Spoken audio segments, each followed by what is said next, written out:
Assalamualaikum warahmatullahi wabarakatuh. Jadi kemarin Apple baru saja meluncing produk barunya, yaitu Apple Watch Ultra.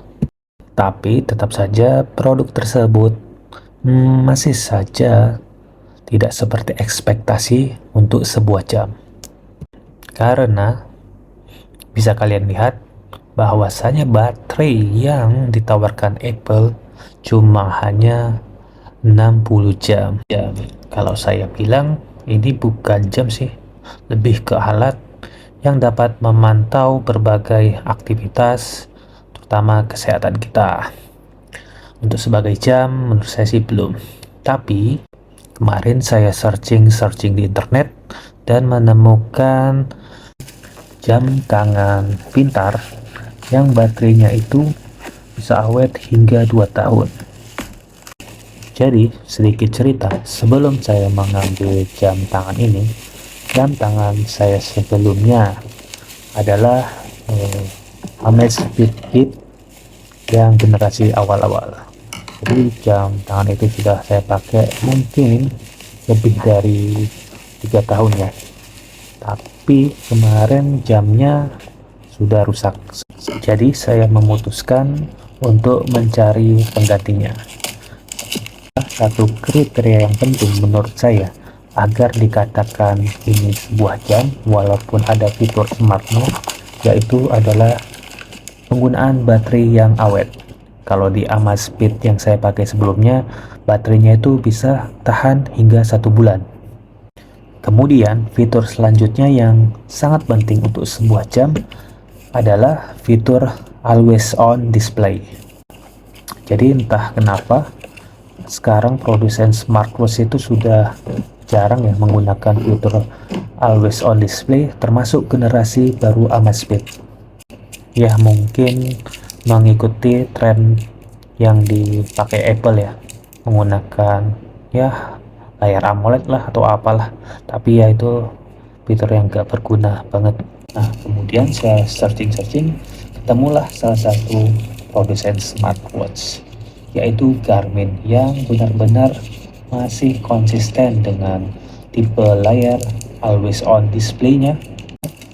Kemudian untuk seri tertentu seperti Garmin Instinct itu baterainya awet banget, apalagi yang memakai teknologi pengisian baterai dari cahaya matahari. Tapi itu lagi terkendala di harga, jadi saya skip dulu. Kemudian searching lagi dan menemukan satu jam yang menarik, yaitu bisa kalian lihat sendiri, merek G-Shock.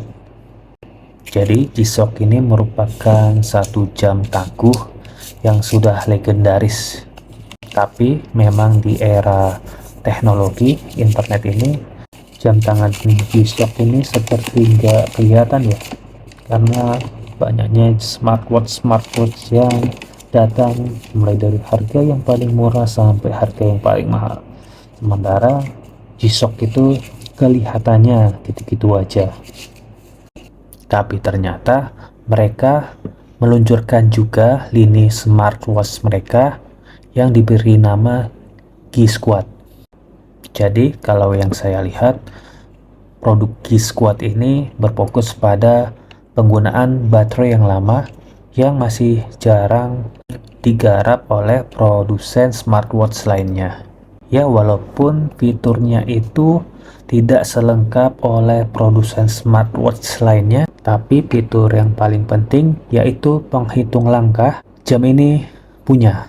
Jadi berdasarkan pengalaman penggunaan smartwatch yang lama, fitur yang paling berguna adalah fitur penghitung langkah. Karena fitur ini dapat dikonversi menjadi data sejumlah kalori yang kiranya harus saya buang dengan menetapkan target jumlah langkah setiap harinya yang harus saya jalanin. Jadi fitur ini sudah sangat membantu saya yang dulu pernah memiliki berat badan yang termasuk obesitas menjadi berat badan yang ideal. Untuk fitur lainnya seperti pengukur detak jantung, pengukur kualitas tidur, ataupun yang lainnya, itu sangat jarang terpakai. Malah kadang-kadang ketika lihat data-data tersebut jadi seperti parno gitulah. Oke, kembali ke topik. Jadi yang saya unboxing kali ini adalah Casio GBA 900. Jam tangan ini merupakan jam tangan paling murah dari G-Squad. Untuk ukurannya sendiri itu tidak terlalu besar, sekitar 49 mm. Nah, itu yang jam warna merah G-Shock saya itu sekitar 51 mm. Perbedaannya cukup kelihatan. Untuk di pergelangan saya yang ukurannya sekitar 19 sampai 20 cm. Nah, ini cukup pas ya, nggak seperti yang ketika memakai G-Shock warna merah ini yang memang seperti agak kebesaran. Jadi kalau ingin jam tangan simple namun tetap berkarakter khas G-Shock, saya pikir GBA 900 ini merupakan pilihan yang tepat. Selain itu, ngomong-ngomong terkait simple, mungkin nanti teman-teman akan bingung juga memilih antara GBA 800 dan GBA 900. Entah kenapa ya, kalau lihat di foto maupun video, GBA 900 ini kurang menarik. Lebih menarik adiknya lagi, yaitu GBA 800. Apalagi jika dinilai dari segi kesimpulan. Tapi ketika jam ini datang, GBA 900 ini jauh lebih menarik dari foto maupun videonya. Apalagi di pergelangan tangan saya yang GBA 900 ini seperti agak kekecilan. Gak kebayang kalau tadinya milih GBA 800. Pasti lebih kecil di tangan. Secara desain, jam tangan G-Shock ini tidak perlu diragukan lagi, apalagi dengan warna hitam yang mempertegas ketangguhan dari jam tangan G-Shock ini. Menurut saya yang minus dari desain jam tangan G-Shock GBA 900 ini adalah di strapnya.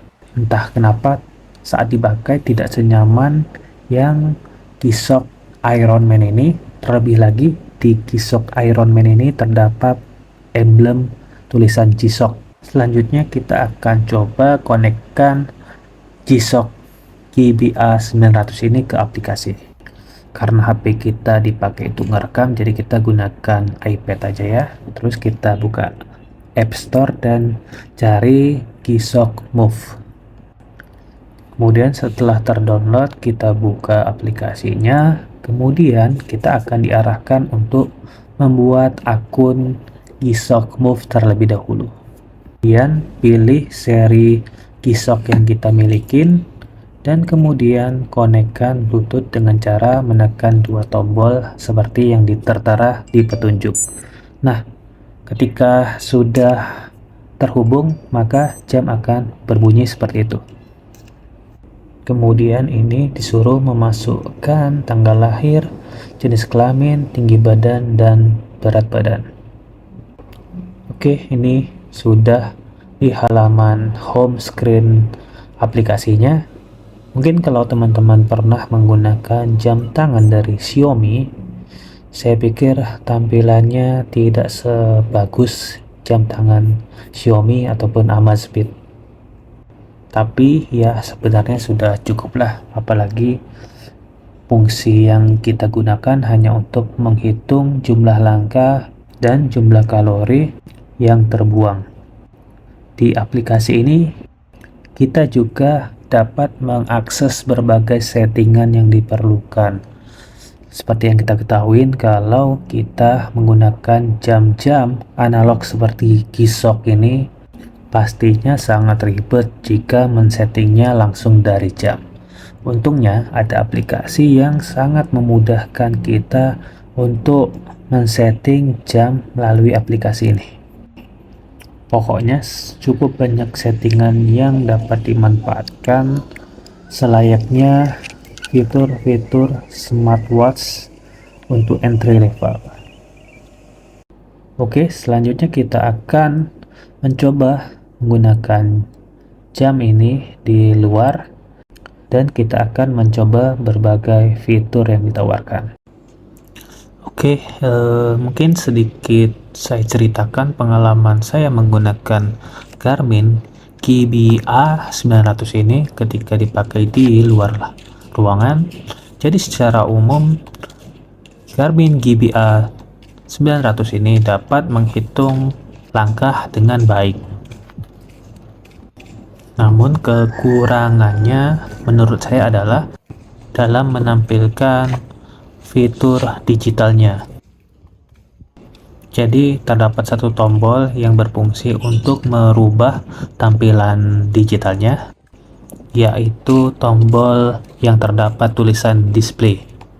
Secara default terdapat beberapa mode display yang ditampilkan, mulai dari tampilan jam secara digital, kemudian tampilan langkah kaki, kemudian tampilan kalori yang terbakar, dan jarak tempuh yang sudah diraih. Padahal bisa kita lihat layar digitalnya sebenarnya cukup luas, di mana pada saat menampilkan fitur jam digitalnya, seluruh area layar digital itu semuanya terpakai. Beda pada saat kita ingin menampilkan fitur olahraganya, seperti terdapat layar kosong pada sebelah kiri jam. Sebenarnya tidak kosong sih, ada seperti grafik atau apa ya, titik-titik di sekitar kiri layar digital jam. Pokoknya gak guna banget lah.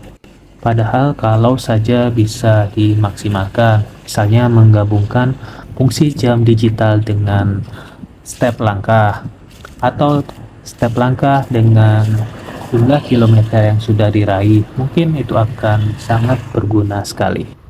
Apalagi kadang-kadang ya, jarum panjangnya itu kadang-kadang menutupi area digitalnya, dan terkadang sangat sulit melihat capaian angka yang sudah diraih.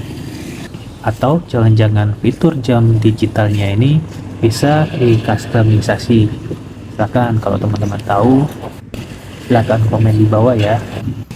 Kemudian saya juga mencoba fitur jarak yang diukur melalui jam yang dikomparasi melalui aplikasi Google Map.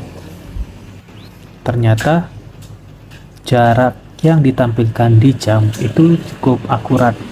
Kalau di jam kita mendapatkan jarak sekitar 1,1 km, sementara di aplikasi itu sekitar 1,2 km. Jadi untuk kesimpulannya, bagi teman-teman yang ingin punya smartwatch, artinya punya smartwatch dengan fitur dasar ya, tapi tidak ingin direpotkan dengan baterai yang selalu dicas, ini pilihan yang cukup oke ya. Apalagi kemarin saya dapatnya di harga yang under 1,5 juta. Kalau kita lihat di toko-toko online harganya sangat beragam, bahkan di Casio Official Store itu harganya itu masih di atas 2 juta. Jika teman-teman berminat membeli jam tangan ini juga, bisa klik link yang ada di kolom deskripsi. Sekian video kali ini. Wassalamualaikum warahmatullahi wabarakatuh.